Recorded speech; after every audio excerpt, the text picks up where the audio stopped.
grupo ng Alpha na maghahatid ng isang maikling dula-dulaan na may pinamagatang Raising the Young Children to Involve in the Ministry. Ito si Apollo, isang batang kilala sa kanilang lugar bilang isang pasaway at makulit na bata. Ikaw, Apollo, ayoko nang makita yung pagmumukha mo dito. Magsalakaw ka!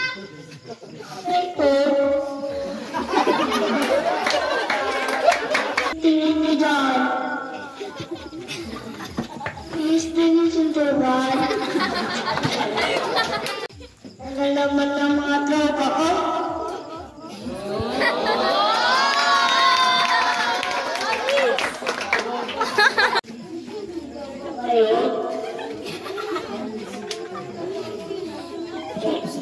Hindi kami pwede.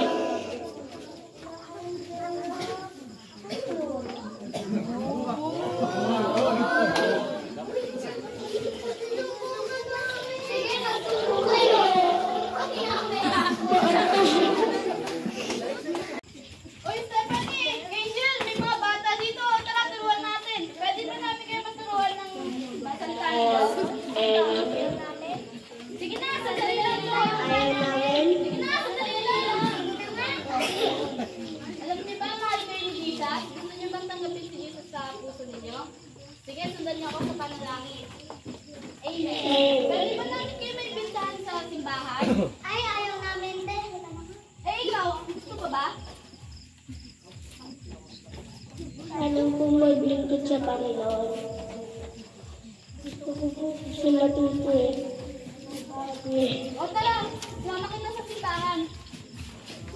At sa araw na iyon, doon makilala ni Apollo ang Panginoon. Makalipas ang ilang mga taon, dala ng maraming kaluluwa. Makalipas ang maraming mga taon, ang Apollo na walang pakialam sa mundo at puno ng kasamaan ng puso ay ngayon ay isa ng mahusay na pastor. At naglilingkod at patuloy na nagdadala ng mga kaluluwa sa paanan nito.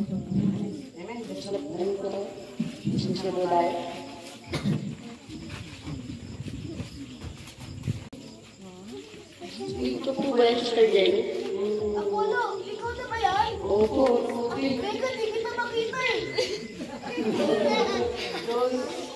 Guys! Mahusay ka na talaga ng pastor, sabi nila. Sobrang proud ako sa'yo. Hindi rin dahil hindi po ako. Maraming salamat si Diyos. Kasi kung hindi po dahil sa inyo, wala po akong tatay at simbahan, hindi po ako makapagpapadala sa Panginoon Diyos. Maraming din salamat sa Mr. Jenny kasi kayo ang nag-donate sa akin sa bahay ng Panginoon. Ito ay isang tanda lamang na kahit ang isang bata ay kayang gamitin ng Panginoon. Kaya naman, huwag nating pagsawaan ang mga batang pagtsagaan natin sila sapagkat darating ang araw na ang Panginoon ay gagamitin sila upang mapalago pa ang gawain nito at ang mga ministeryo nito. Yun lamang po, maraming salamat.